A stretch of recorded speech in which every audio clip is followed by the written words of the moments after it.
Yeah, we got some bounces. I think we played more the style of game that we did in the first couple. We didn't have a great start to the game. We weren't bad in the first, but we weren't great in the second. And we got back to the way we needed to play to have success. And some guys made some big plays at the right time. And led by Barkey, he was incredible out there tonight. And that's what you need. You need your leaders to step up and lead the way, and he did that tonight. Carolina was sticking around. You get that goal minute 30 in. How big was that to make it 2-1? Huge. Boqvist, he's been so good every time he's been in the lineup, and huge play by him.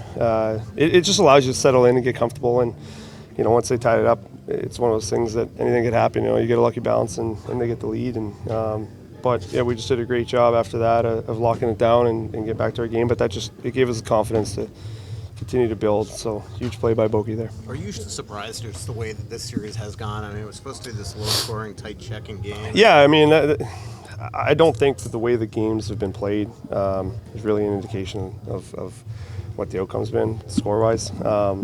They've been pretty tight. It just seems like we've gotten a couple bounces and a couple lucky breaks here and there that have kind of given us a pretty good lead. We've capitalized on special teams, obviously, which is huge this time of year. So, don't expect that, but it doesn't matter. It's not going to change anything about next game. We got to come in and prepare the same way, and it's always the toughest one to get. So we got to make sure we bring our best. Brad, what is the challenge of that when the next one is for a shot at the final?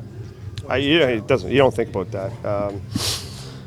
We're prepared to go 7 here, and I think the biggest thing for this group is we're really good at just focusing on what we need to do and staying in the moment and not looking ahead. You can't start looking ahead. It's such a dangerous game to play. But what we're really good at is just coming in, preparing the right way, and you have a lot of guys who've been through these moments before and kind of know how to deal with them. So you just rely on that and come in and try to do our job. It doesn't mean that everything's going to go our way, but you prepare to control the things that you can. This is exactly what you envisioned, though, right, Brad? When you came here, that you'd be at this juncture. You hope. You hope, right?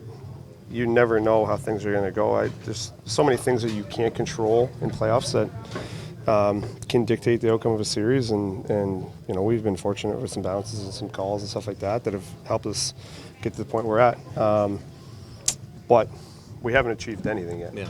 Until you win everything, you accomplish nothing. So, it's day to day, and we just keep moving forward, trying to deal with the things that come at us. Brad, the value of constantly pressing with forecheck.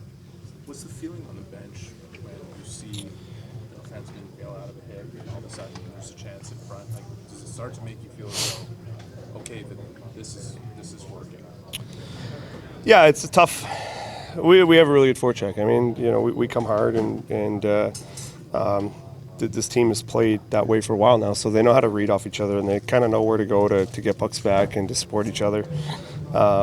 But yeah, that's what you're looking for, is to find ways to get pucks back, and whether it's you get a turnover because you get a stick on it, or you hit a guy, or he gets out of the way. It all leads to the same result: you getting it back and hopefully creating a play. So it's a tough thing this time of year when forechecks come hard. The game still has elements of intimidation. That's one of them. Can you feel that on the bench when it's starting to work? It's tough. It changes every game, and honestly, it changes every play.